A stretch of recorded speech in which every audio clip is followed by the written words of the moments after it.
आसमां छूने की चाह, हर कदम एक नई राह। नमस्कार, स्वागत है आप सबका Kirtiman academy official YouTube channel पर। मेरे सारे के सारे यूपीपीसीएस और आरओ एआरओ री एग्जाम के साथियों, आज का ये सेशन बहुत ही शानदार और जबरदस्त है। इसमें हम अगस्त 2024 में विज्ञान प्रगति का पूरा निचोड़ लेकर आपके पास आए हैं, ताकि आपको पूरी मैगजीन पढ़ने का समय और इस पर लगने वाला पैसा दोनों की बचत हो। तो आप भी एक छोटा सा काम करिए, बिना किसी देरी के इस सेशन को लाइक करिए और साथ ही साथ अपने दोस्तों तक भी इस क्लास को शेयर करिए, ताकि सारे विद्यार्थियों का समय बचे और अपनी तैयारी को बेहतर तौर से आगे बढ़ा सकें। इतना हम आपको बता दें क्लास से पहले कि इसके पहले हम आपको अगस्त महीने की योजना पूरी विधिवत तरीके से पढ़ा चुके। योजना मैगजीन आपकी कंप्लीट हो चुकी है और साथ ही साथ अगस्त 2024 का कुरुक्षेत्र मैगजीन भी हम आपको कंप्लीट करा चुके हैं। अब आज विज्ञान प्रगति हम अगस्त की आपकी करवा रहे हैं। सभी की अलग अलग प्लेलिस्ट बनी है, उसको देख लीजिए, पढ़िए और पूरी विज्ञान प्रगति का निचोड़ एक ही वीडियो में हम लोग खत्म कर देंगे। तो बिना किसी देरी के आइए करते हैं शुरुआत। क्या आप हैं तैयार? मजा आएगा बहुत। सबसे पहला पॉइंट आप सबके सामने आ चुका है और ये है पर्यावरण करेंसी में निवेश। पर्यावरण करेंसी में निवेश। हवा, पानी, पेड़ पौधे, वातावरण आदि मिलकर किसका निर्माण करते हैं? तो आप कहोगे ये सारे मिलकर के पर्यावरण का निर्माण करते हैं। हमारे आसपास प्रकृति का आवरण क्या कहलाता है? तो आप कहोगे हमारे आसपास प्रकृति का जो वातावरण है या आवरण है, उसे ही हम पर्यावरण कहते हैं। अगर हम लोग जानकारों की बात को माने तो पूर्व औद्योगिक काल की तुलना में मार्च 2024 तक लगभग 1.68 डिग्री सेल्सियस तापमान ज्यादा गर्म रहा है। इसके पीछे की बड़ी वजह क्या रही है? तो आप बताना। अल नीनो तूफान। अल नीनो तूफान के कारण ये परिवर्तन आपको देखने को मिला है। अगला पॉइंट जानेंगे हम लोग। भारत का लक्ष्य 2023 तक अपनी गैर जीवाश्म ईंधन आधारित बिजली उत्पादन की क्षमता को कितने गीगावाट तक बढ़ाने का लक्ष्य रखा है? तो 500 गीगावाट का लक्ष्य रखा है। भारत 2023 तक कितने गीगावाट तक की नवीन ऊर्जा क्षमता स्थापित हो चुकी है? तो अभी तक 150 गीगावाट से अधिक की क्षमता स्थापित हो चुकी है। 150 गीगावाट से अधिक की क्षमता स्थापित हो चुकी है। भारत में राज्य, मोस्ट इंपॉर्टेंट फैक्ट है, इसको आप लोग ध्यान से देखिएगा। भारत में राज्य वन रिपोर्ट 2021 के अनुसार भारत का कुल वन क्षेत्र देश के भौगोलिक क्षेत्र का कितना है? तो ये है आपका 21.72%, 21.72%, 21.72%। इस फैक्ट को सारे याद कर लो। फिर से मेरे साथ एक बार रिवाइज करिएगा कि भारत में राज्य वन रिपोर्ट 2021 के अनुसार भारत का कुल वन क्षेत्र देश के भौगोलिक क्षेत्र का कितने प्रतिशत है? तो ये आपका 21.72% है। राज्य वन रिपोर्ट 2019 के मुकाबले 2021 में देश के कुल वन क्षेत्र में लगभग कितने वर्ग किलोमीटर की वृद्धि हुई है? तो दोनों वर्षों में अगर हम कंपेयर करेंगे, दो साल पर ये रिपोर्ट आपके बीच में आती है स्टूडेंट्स, तो आप कहोगे कि 1540 वर्ग किलोमीटर की वृद्धि दर्ज की गई है। बायोमास किस प्रकार की ऊर्जा का स्रोत है? तो बायोमास अक्षय ऊर्जा का स्रोत है। किसका स्रोत है? अक्षय ऊर्जा का। किसकी मदद से खेती और जंगल के अवशेष को गैस में बदला जा सकता है? तो नो डाउट गैसिफिकेशन। किसके माध्यम से? गैसिफिकेशन के माध्यम से हम खेती और जंगल के अवशेष को गैस में परिवर्तित कर सकते हैं। हवा, पानी और सूर्य की रोशनी से ऊर्जा बनाकर इसका उपयोग करने से किसको बल मिलेगा? तो जनरेशन रेस्टोरेशन को। घर बनाने में ऐसी कौन सी विभिन्न सरकारी नीतियां हैं जो ऊर्जा बचाने और पर्यावरण की रक्षा में मदद करती हैं? तो ये आपका है green rating for integrated habitat assessment, गृह GRIHA, और energy conservation building code ECBC। संयुक्त राष्ट्र महासभा ने किस तारीख को विश्व पर्यावरण दिवस के रूप में मनाने का ऐलान किया? 5 जून। और आप सब लोग इस बात को अच्छे से जानते हो कि 5 जून को विश्व पर्यावरण दिवस मनाया जाता है। कौन सा दिवस मनाया जाता है भाई? विश्व पर्यावरण दिवस। और अब तक स्टूडेंट ये अनगिनत बार क्वेश्चन आ चुका है कि विश्व पर्यावरण दिवस कब मनाया जाता है, तो सभी लोग कमेंट करके बताओ। 5 जून को मनाया जाता है। और पहली बार कब मनाया गया था, तो अभी आपको बताता हूं कि 1973 में पहली बार मनाया गया था। और उस वक्त जो नारा था इसके लिए वो था केवल एक पृथ्वी। वहीं पर आपको बताता चलूं कि विश्व पर्यावरण दिवस 2024 की जो थीम है या किस बात पर वो केंद्रित रहा है, फोकस कहां पर रहा है, यह भूमि बहाली, मरुस्थलीकरण और सूखा लचीलापन पर केंद्रित रहा है। इसको आप लोग जरूर तैयार रखिएगा, बहुत बढ़िया है। संयुक्त राष्ट्र कन्वेंशन के अनुसार धरती की कितने प्रतिशत भूमि बर्बाद हो गई है? धरती की कितने प्रतिशत भूमि बर्बाद हो गई है बताओ। कि बहुत ही महत्वपूर्ण पॉइंट बच्चों, ये 40%, 40% भूमि बर्बाद हो चुकी है अब तक। ये महत्वपूर्ण पॉइंट। अगला है 2024 के संयुक्त राष्ट्र कन्वेंशन 2 कॉम्बैक्ट सम्मेलन की मेजबानी कौन सा देश कराएगा? तो ये देश का नाम है डेजर्टिफिकेशन के सऊदी अरब। बच्चों ये जो 40% है, थोड़ा बाई मिस्टेक यहाँ छप गया, पीछे आपको बता चुके हैं कि 40% भूमि बर्बाद हो गई, ये वाला फैक्ट यहाँ पर है, तो आप परेशान ना हो, इसको हटा दीजिएगा। अब हम आपको मृदा संसाधन से जुड़े हुए विज्ञान प्रगति के अंक में क्या कुछ खास वो देख लीजिए। दुनिया में 10वां सबसे बड़ा कृषि योग्य भूमि संसाधन किस देश के पास है? तो ये भारत के पास है। किसके पास है? आपके अपने प्यारे भारत के पास है। दुनिया में कुल कितने प्रकार की मिट्टी पाई जाती है? तो इंटरेस्टिंग पॉइंट है, पूरी दुनिया में कुल लगभग 60 प्रकार 60 टाइप्स की सोल यानी मिट्टी पाई जाती है। अब सवाल यहाँ पर ये उठा कि उसी दुनिया में तो आपका अपना भारत भी है, विश्वगुरु भारत। तो इस विश्वगुरु भारत में जो दुनिया की 60 प्रकार की मिट्टियां पाई जाती हैं, उनमें से अकेले भारत में कितने प्रकार की मिट्टियां? तो आप इस बात को अच्छे से समझ लीजिए, 46 प्रकार की मिट्टी भारत में भी पाई जाती है। हाल ही में 5वीं एशियन मृदा भागीदारी की बैठक का आयोजन कहाँ किया गया है? तो 5वीं एशियन मृदा भागीदारी बैठक का जो आयोजन किया गया है राष्ट्रीय कृषि विज्ञान केंद्र नई दिल्ली में।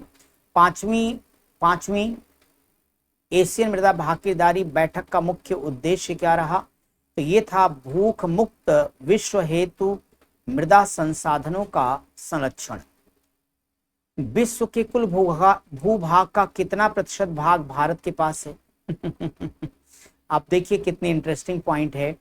पूरी दुनिया का जो कुल भूभाग है उसका 2.45% भूभाग भारत के पास है, जबकि आबादी के मामले में बताने की जरूरत नहीं है, पूरी दुनिया में भारत दूसरे नंबर पर है। वैसे गैर प्रमाणित स्रोतों की माने तो चीन को हमने पीछे छोड़ दिया है, हम 1 नंबर पर चले, लेकिन आधिकारिक डेटा जब तक नहीं आता तब तक हम अपने आप को दूसरे स्थान पर ही मानेंगे। खैर कोई बात नहीं। मृदा पादप पशु मानव श्रृंखला में मुख्य घटक क्या होती है? तो नो डाउट ये मृदा होती है। भारत ने 2030 तक 2030 तक 2.1 करोड़ हेक्टेयर बंजर भूमि को उपजाऊ बनाने के अपने लक्ष्य को बढ़ाकर कितने हेक्टेयर करने का फैसला कर लिया है? तो पहले भारत ने सोचा था कि हमारे जो बंजर उनको उपजाऊ रूप में बदलेंगे 2.1 हेक्टेयर को, लेकिन अपनी कार्य प्रगति से भारत सरकार उत्साहित है और इसने अपने लक्ष्य को बढ़ा के 2.6 करोड़ हेक्टेयर कर दिया है। ये पॉइंट आपको अपने एग्जाम के लिहाज से तैयार रखना पड़ेगा। United Nations convention 2 combat desertification का पहला सम्मेलन कब और कहां हुआ? इसका पहला सम्मेलन 1997 में हुआ था रोम में। आप सबको पता रोम कहां पर है? तो आप बता सकते हो कि रोम इटली में है। जिन इलाकों में भूजल गिरने के कारण पेड़ पौधे नहीं सिर्फ झाड़ियां उगती हैं, उनको वैज्ञानिक रूप से क्या नाम दिया गया है? तो ऐसे स्थान को मरुस्थलीकरण कहते हैं। क्या कहते हैं भाई? मरुस्थलीकरण कहते हैं।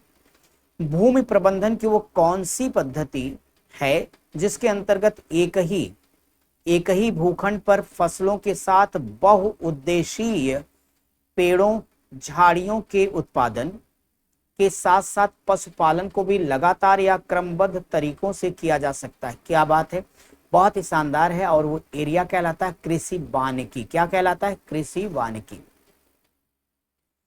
केंद्र सरकार ने किस लक्ष्य के साथ देश के प्रत्येक किसान को सॉयल हेल्थ कार्ड उपलब्ध कराने के लिए एक योजना शुरू की है? तो ये है आपका नीम लेपित यूरिया का प्रयोग बढ़ने से यूरिया में उपस्थित नाइट्रोजन मृदा में किस क्रिया को कम करता है ये?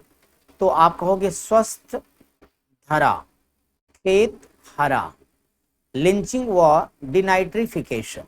अब हम बात करेंगे जियो इंजीनियरिंग के बारे में। तो क्लाउड सीडिंग प्रक्रिया में किन पदार्थों को बादलों में प्रवेश कराया जाता जो संघनन नाभिक या बर्फ नाभिक के रूप में कार्य करते हैं? तो ये हैं आपके silver iodide, potassium iodide, dry ice और लिक्विड प्रोपेन। क्लाउड सीडिंग का पहला प्रयोग किसके द्वारा किया गया था? तो क्लाउड सीडिंग का पहला प्रयोग अमेरिकी रसायनविद विसेंट जे सेफर के द्वारा किया गया था। तो विसेंट जे सेफर के नाम को याद रखिएगा क्योंकि एक महत्वपूर्ण पॉइंट ये आपके एग्जाम के लिए है। क्लाउड सीडिंग का पहला प्रयोग किस साल किया गया था? तो ये 1946 में किया गया था। कब किया गया था? 1946 में किया गया था। जियो इंजीनियरिंग के अंतर्गत मुख्य रूप से किन प्रक्रियाओं को अपनाया जाता है? तो जियो इंजीनियरिंग के अंतर्गत सौर विकिरण प्रबंधन, कार्बन डाइऑक्साइड प्रबंधन और क्लाउड सीडिंग को अपनाया जाता है। किसकी प्रक्रिया के अंतर्गत बादलों को चमकने की घटना छोटे क्लाउड ड्रॉपलेट्स की सघनता को बढ़ाने पर घटित होती है? तो ये आपका मारीन क्लाउड ब्राइटनिंग। किसका उद्देश्य जल सतह की परावर्तकता को बदलकर अधिकाधिक प्रकाश अंतरिक्ष में वापस परावर्तित करना होता है ताकि वातावरण के तापमान को कम किया जा सके? यह है माइक्रो बबल, समुद्री झाग। माइक्रो बबल का मतलब क्या होगा? समुद्री झाग। उस सोलर जियो इंजीनियरिंग परिकल्पना को क्या कहते हैं जिसका उद्देश्य पच्छाव मेघ को मुक्त अथवा विरलित करना है ताकि ऊष्मा को अंतरिक्ष में परिवर्तित किया जा सके? तो ये आपका है सीरस क्लाउडिंग थीनिंग। अब हम आपको बताने जा रहे हैं माइक्रोप्लास्टिक के संदर्भ में विज्ञान प्रगति के संघ में माइक्रोप्लास्टिक से जुड़े हुए महत्वपूर्ण तथ्यों को। तो तेल अथवा गैस से निष्कासित मोनोमर्स पॉलीमराइजेशन प्रक्रिया से प्राप्त सिंथेटिक ऑर्गेनिक पॉलीमर को क्या कहते हैं? प्लास्टिक कहते हैं। वर्ष 1907 में प्रथम आधुनिक प्लास्टिक को किस नाम से विकसित किया गया था? वेकेलाइट के नाम से। तो किस नाम से बच्चों? वेकेलाइट के नाम से विकसित किया गया था। प्लास्टिक कितने प्रकार के होते हैं? तो ये दो प्रकार के होते हैं। एक आपका होता है थर्मोप्लास्टिक और थर्मोसेटिंग प्लास्टिक। थर्मोप्लास्टिक और थर्मोसेटिक प्लास्टिक में मुख्य अंतर क्या है?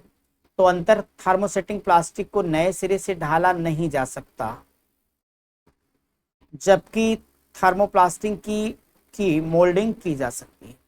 1 माइक्रोमीटर से छोटे माइक्रोप्लास्टिक को किस नाम से जानेंगे? नैनोप्लास्टिक के नाम से। किस नाम से भाई? नैनोप्लास्टिक के नाम से। माइक्रोप्लास्टिक मोनोमर और एडिटिव्स से बने सिंथेटिक पदार्थ होते हैं जिनका आकार कितने माइक्रोमीटर तक होता है?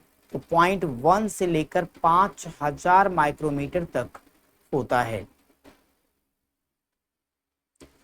प्लास्टिक अपशिष्ट यानी कचरे का सबसे बड़ा निर्माता कौन सा देश है जहां प्रतिवर्ष लगभग 42 मिलियन मीट्रिक टन प्लास्टिक कचरा तैयार होता है?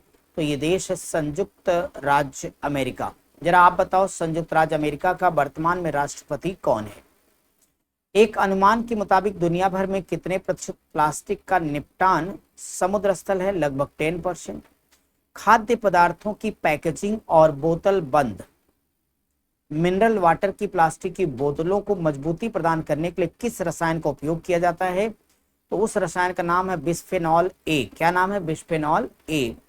अब हम मत्स्य 6000 के बारे में आपको जानकारी देने जा रहे हैं।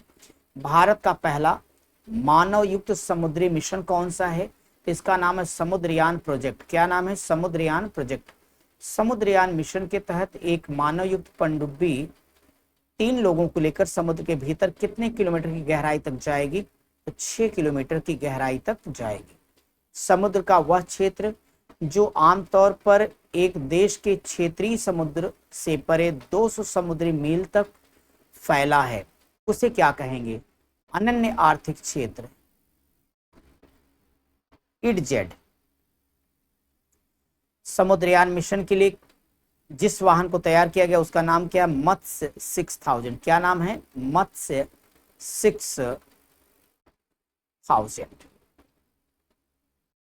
समुद्र में कितने मीटर की गहराई से नीचे अगर हम उतरते हैं उसको डीप सी कहते हैं? 200 मीटर से नीचे। अनन्य आर्थिक क्षेत्र को लेकर संयुक्त राष्ट्र ने एक अंतर्राष्ट्रीय कानून कब बनाया? तो 1982 में बनाया। कौन सा संगठन गहरे समुद्र में खनन के लिए क्षेत्रों को आवंटित करता है? इसका नाम है अंतरराष्ट्रीय सीबेड अथॉरिटी। पॉलीमेटालिक नोड्यूल से प्राप्त धातुओं का प्रयोग कहाँ किया जाता है? तो ये आपका इलेक्ट्रॉनिक उपकरणों, स्मार्टफोन, बैटरी और सोलर पैनलों में। समुद्र में दुर्लभ खनिजों की खोज करने के लिए कौन सा डीप सी व्हीकल भेजा गया? तो इसका नाम है मत्स्य 6000 यानी मत्स्य 6000। मत्स्य 6000 को किस धातु से बनाया गया है ताकि समुद्र की गहराई में पानी के दबाव को सहन कर सके? तो उसका नाम है टाइटेनियम। क्या नाम है? टाइटेनियम। स्वाभाविक तौर पर एक मोस्ट इंपॉर्टेंट फैक्ट है ये, तो आप सभी से अच्छे से तैयार कर लो। भारत की कितनी किलोमीटर लंबी समुद्री रेखा है? मोस्ट इंपॉर्टेंट, कई बार ये सवाल आ चुका है। तो भारत की जो समुद्री रेखा वो लगभग 7516.6 किलोमीटर है। आप सब अपने नोट में इसको अलग से नोट कर लोगे।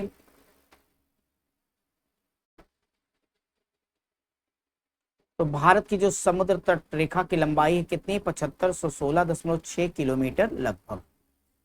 महासागरों, समुद्रों, तटों से संबंधित सभी क्षेत्रों में आर्थिक गतिविधियों का विकास करना किस अर्थव्यवस्था के अंतर्गत आता है? वो आता है नीली अर्थव्यवस्था के अंतर्गत। नीली अर्थव्यवस्था। 1 फरवरी 2024 को पेश अंतरिम बजट में नीली अर्थव्यवस्था के विकास के माध्यम से निकट भविष्य में कितना रोजगार सृजन का लक्ष्य रखा गया है? तो ये रखा गया 55 लाख। 55 लाख। भारत में कितने बड़े और लगभग छोटे बंदरगाह हैं? तो 12 बड़े और लगभग 200 छोटे बंदरगाह इसमें भारत में हैं।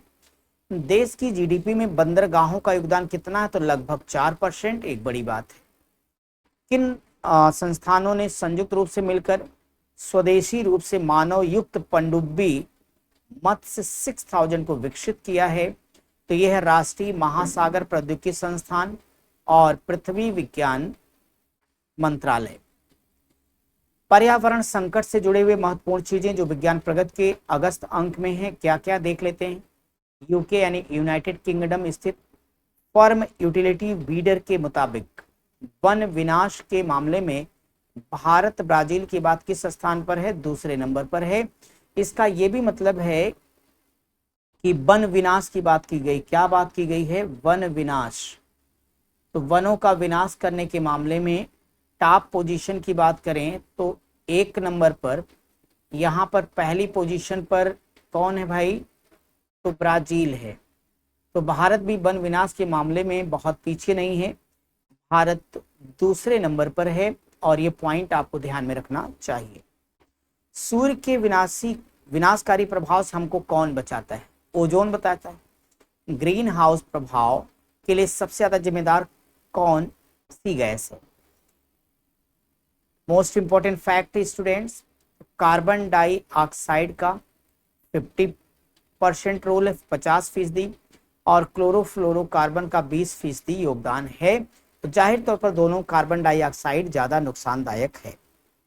ओजोन परत किसके असर से पतली होती जा रही है? क्लोरोफ्लोरोकार्बन CFCs के प्रभाव से ओजोन परत क्या हो रही है? पतली होती जा रही है। क्लोरोफ्लोरोकार्बन का एक अणु कार्बन डाइऑक्साइड के अणु की तुलना में कितने गुना ज्यादा गर्मी पैदा करता है? तो 20,000 गुना। क्या बात, 20,000 गुना। विश्व वायु गुणवत्ता रिपोर्ट के अनुसार वर्ष 2022 में PM 2.5 के स्तर के मामले में दुनिया के 50 सबसे प्रदूषित शहरों में दिल्ली कौन से नंबर पर है? तो इसमें दिल्ली की जो पोजीशन है, दुनिया के 50 सबसे प्रदूषित शहरों में दिल्ली चौथे नंबर पर है, यानी कुछ स्थिति बहुत अच्छी नहीं है मेरे प्यारे बच्चों। तो ये था विज्ञान प्रगति का अगस्त 2024 का अंक। तो आप सब लोग बस इतना सा काम करेंगे, इसका PDF एक बार पढ़ना, एक बार वीडियो को फिर से सुन लीजिएगा, आपका पूरा अंक अच्छे से तैयार हो जाएगा। क्योंकि आपको पता है तैयारी की समग्रता के लिए जहां पर हमने अपने इस चैनल पर पूरा GS का एक एक पार्ट अच्छे से कराया है, वहीं पे प्रीवियस ईयर क्वेश्चन भी आपको सॉल्व लगातार करवा रहे हैं। वहीं पर हिंदी की क्लासेज हमने साथ ही साथ पूजा मैम, मैंने आपको मैराथन साथ, पूजा मैम ने रेगुलर क्लास के साथ, वहीं पर टॉप 20 क्वेश्चन के माध्यम से डेली आपको प्रैक्टिस के लिए सवाल दिए गए हैं।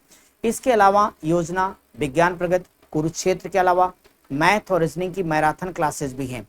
यानी इस एक जगह पर आप अपने सिविल सेवा की तैयारी को अंतिम रूप दे सकते हैं बिना किसी शोर शराबा के।